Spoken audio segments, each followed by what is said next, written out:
Attention, attention, la pandémie de Covid-19 n'est pas encore terminée. Le virus circule toujours. Des morts et des cas graves sont régulièrement enregistrés. Que faire pour ne pas contracter le virus? Il faut respecter les gestes barrières, c'est-à-dire porter systématiquement le masque en tout lieu public et dans toutes les situations à risque. Éviter les regroupements. Observer la distance de sécurité d'1 mètre au moins entre individus. Se laver fréquemment les mains à l'eau et au savon ou les désinfecter avec du gel hydroalcoolique. Nettoyer régulièrement les surfaces ou objets avec lesquels les mains peuvent être en contact, à savoir table, téléphone portable, poignée de porte, volant ou guidon lorsqu'on n'est pas seul à conduire les véhicules ou que les objets sont manipulés par plusieurs utilisateurs. Pour tout savoir sur l'épidémie du coronavirus au Bénin, rendez-vous sur le site web www.gouv.bj/coronavirus. Ceci est un message du gouvernement de la République du Bénin. Bonsoir à toutes et à tous et bienvenue dans ce journal des régions. Les paysans du Koufo et du Zou font le bilan du programme d'action du gouvernement dans le secteur de l'agriculture. Et pour l'exercice, le ministre de l'Agriculture a été invité pour être témoin de l'événement puis apporter par la même occasion des précisions sur quelques nouveautés figurant au PAG2 du secteur de l'agriculture. Les assises se sont tenues pour le compte du Koufo à commun et pour le compte du Zou à Abomey. Compte rendu Kadnel Kakpo et Mérida Pinsotan. Le site qui accueille les paysans du Koufo à Boimé, commune de Koulekame, est une ferme de 80 hectares. On y pratique l'agriculture, l'élevage, la pisciculture et il appartient à Daniel Lomandon. L'homme dispose d'une dizaine de fermes. J'invite tous les jeunes, ceux qui ont fini l'université, je dis, vaut mieux qu'ils m'accompagnent. L'agriculture est l'une des sources de production de richesse au Bénin. Et le gouvernement de Patrice Talon y a cru en investissant dans le secteur. Le département du Koufo en a eu pour sa part. Plusieurs communautés du département du Koufo ont bénéficié de beaucoup d'appuis techniques et matériels. Nous sommes confiants que son second mandat viendra renforcer les acquis et va ouvrir davantage les portes de prospérité pour toutes et pour tous. Dans le Zou, c'est sur la ferme de Léopold Lokossou, un exemple de réussite dans le secteur agricole à Tangandi, commune d'Abomey, que le même exercice a été fait. Les productions de maïs, de riz, de manioc, des légumineuses ont connu un accroissement substantiel. Je ne saurais oublier les filières, les prouesses dans les filières telles que l'ananas, l'anacade, le karité, le soja et j'en passe. L'agriculture ne ment pas. L'agriculture nourrit son homme. Et j'ai cru à l'agriculture. Pour le quinquennat à venir, le candidat à sa propre succession, Patrice Talon, a prévu de poursuivre ses actions dans le secteur agricole. Le riz. Nous allons aménager pour le Bénin entier 50 000 hectares. Nous allons faire 20 000 hectares de bananes plantées. Nous allons planter, pour le quinquennat à venir, 15 000 hectares de mangue. Ce que nous disons là, ce n'est pas vocabulaire. On s'est déjà préparé pour ça. Motiver la jeune génération à investir dans la terre, c'est l'une des grandes ambitions du duo Talon-Talata pour un Bénin prospère, a martelé le ministre de l'Agriculture. On prend à présent la direction de l'Okossa pour parler de cette séance de sensibilisation en lien avec la construction de la route l'Okossa déviée à Plaroué frontière Lomé. Il s'agit surtout de montrer aux populations affectées par cette construction l'importance de cette infrastructure. Reportage Gilles Dansou. Sensibilisation des personnes affectées par la construction de la route l'Okossa déviée à Plaroué, 46 km. Ces personnes, en attendant de recevoir leur chèque en guise de dédommagement, répondent à l'appel de l'ANDF, Agence nationale du domaine et du foncier. Un comité interministériel a travaillé sur le dossier. La semaine prochaine, nous allons nous retrouver en ces mêmes lieux pour procéder à la remise des chèques. L'argent est déjà disponible et mobilisé.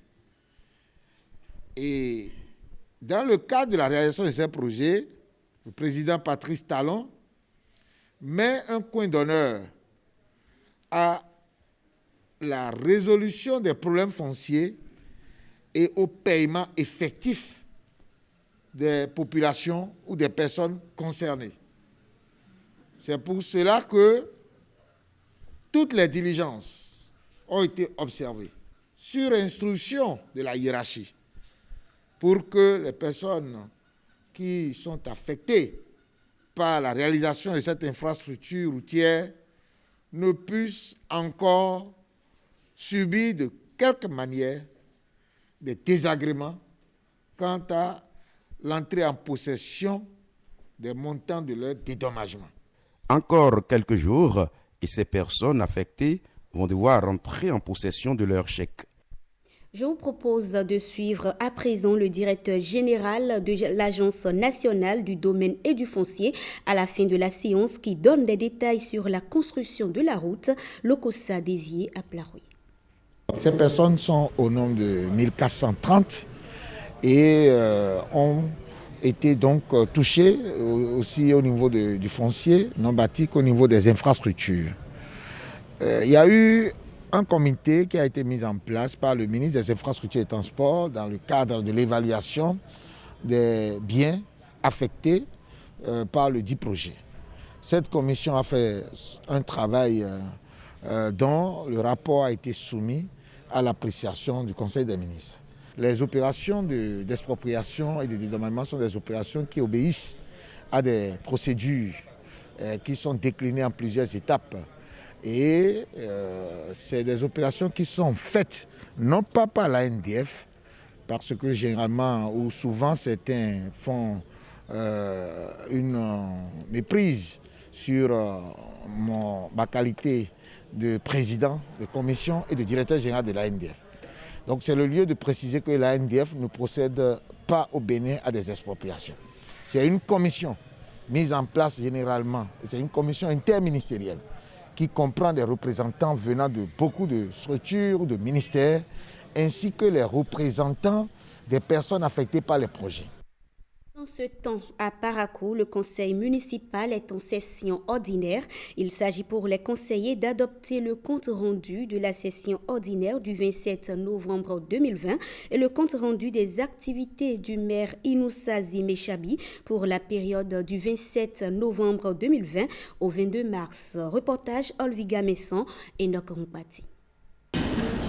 Tous ont répondu présents à cette première session ordinaire de l'année 2021. 13 points sont inscrits à l'ordre du jour et à l'entame de cette rencontre, le maire rappelle les exigences fixées par les réformes au niveau des collectivités locales. Dans le cadre des réformes, il est prévu la création des régies d'avance et de recettes et la fixation des indemnités de cession conformément à une fourchette indiquée par la loi de finances. À ces exigences des réformes s'ajoute le compte administratif pour la gestion 2020.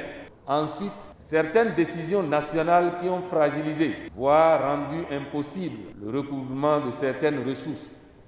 Je veux parler de la suspension de la vente des parcelles, la réforme au niveau du service des impôts, pour ne citer que si peu.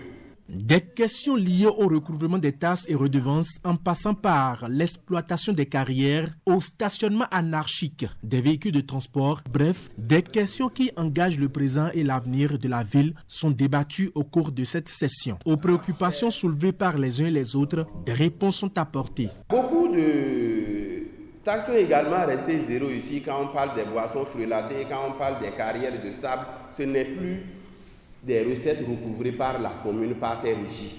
C'est désormais des impôts directs. C'est le service des impôts qui les recouvre à travers la TDL. Chacun d'entre vous a été témoin de ce qui se passe sur le terrain. À la lumière de ces explications, ces conseillers s'engagent de travailler davantage aux côtés de l'autorité en vue de meilleurs résultats.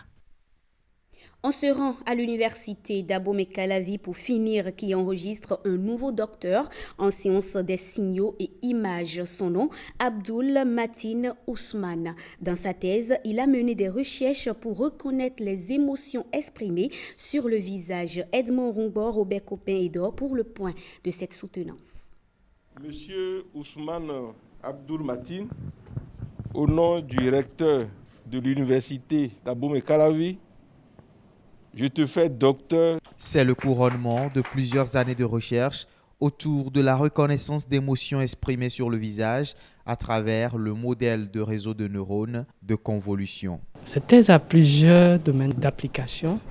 D'abord dans le domaine de la justice, pour proposer un système d'aide à la décision pour les enquêteurs dans le cadre des enquêtes criminelles.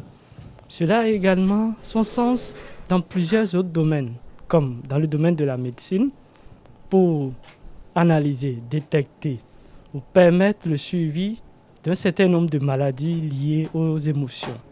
Au terme d'une trentaine de minutes d'exposé, le jury valide sa thèse.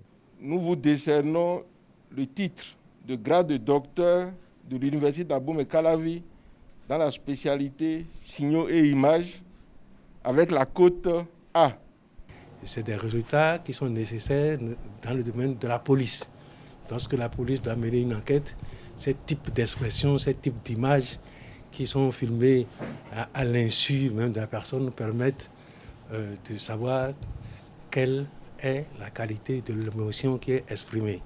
L'impétrant Abdul Matin Ousmane entend jouer sa partition dans le cadre des enquêtes criminelles en mettant à disposition de la police judiciaire béninoise les résultats de ses recherches. Béninoises, Béninois, la Covid-19 tue lorsque les cas positifs ne sont pas diagnostiqués à temps. Pour éviter d'en être victime, le dépistage précoce est la solution. Il est indispensable d'aller en consultation dès l'apparition du moindre symptôme. Pour rappel, les signes courants qui font penser à la Covid-19 peuvent être la fièvre, la perte du goût ou de l'odorat, l'éternuement, l'écoulement nasal, la toux, l'irritation de la gorge, les difficultés respiratoires, etc. Dès l'apparition de l'un quelconque de ces signes ou de plusieurs à la fois, rendez-vous immédiatement dans l'un des centres de dépistage ouverts sur toute l'étendue du territoire national ou dans un centre de santé ou appelez le numéro vert 136. Pour tout savoir sur l'épidémie du coronavirus au Bénin, rendez-vous sur le site web www.gouv.bj/coronavirus. Ceci est un message du gouvernement de la République du Bénin. Ce journal se referme. Merci de l'avoir suivi. Prenez le rendez-vous tout à l'heure à 20h avec Préven Outéou. Bonne soirée à vous en compagnie de nos programmes.